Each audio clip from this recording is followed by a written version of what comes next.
important is it that I actually hit the bullseye? I don't know. What do you think? Alright, so we're going to talk about a strategy that's used in acceptance commitment therapy to explore how we're doing in different areas of our lives in terms of living up to our values. It's something you can do for yourself, or you can also do it with clients. This was something created by Tobias Lundgren, but it was popularized in the book The Happiness Trap by Russ Harris. If you haven't read The Happiness Trap, highly recommend it. It's a really good book. There's also some worksheets for it, but if you're not that fancy, really all you need is a writing instrument and a piece of paper. And just draw like that bullseye. It doesn't even have to be a symmetrical bullseye. Now, if you're fancy, you can do a symmetrical bullseye. More power to you. But I cannot draw a perfect circle, and it doesn't have to be perfect. So you draw the bullseye, and you break it into quadrants. Break it into fours. Like that. Like that. The way that I do it is I'll ask the person to tell me 4 areas of their life. And there are some traditional areas that people often choose, like family, friends, leisure, health, school, or work. But I think it's really helpful if the person actually said, what are 4 areas of their life that matter to you? If it's like creativity, or maybe there's something else on there, that's fine. So just kind of some common ones you might see. Let's just say family here.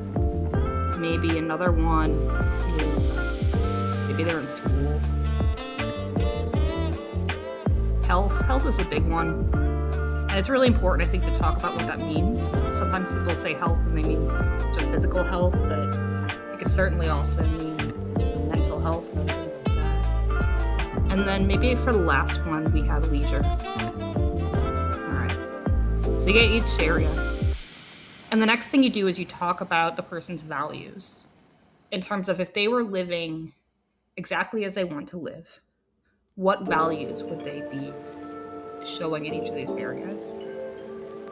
And what might that look like? Are there key memories that remind them of times they really felt those values? So, for example, with family, maybe they want to be present and they can share a key memory of, really enjoying skipping stones with their daughter, and they felt very connected, felt very close, they felt a lot of love, they were able to give love.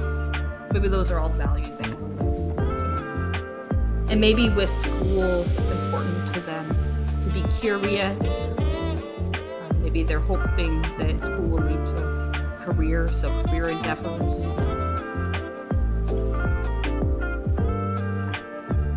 And you just go on each one. After that, real simple, you just ask the person to show you how they're doing.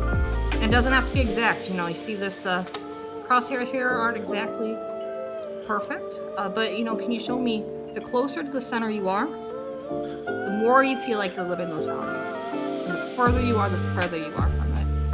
And you might give a certain time period, like, hey, in the past week, or even just today, how close do you feel in each of these areas? And they can tell you, maybe with family, they feel like they're doing well, maybe school, they're doing all right, maybe they're really struggling with health, and maybe leisure's over here. And that can guide the conversation and also be really helpful as a progress marker. So that's the ACT Bullseye. I hope that you are able to try it. It's a very worthwhile tool, and both in therapy and I think our personal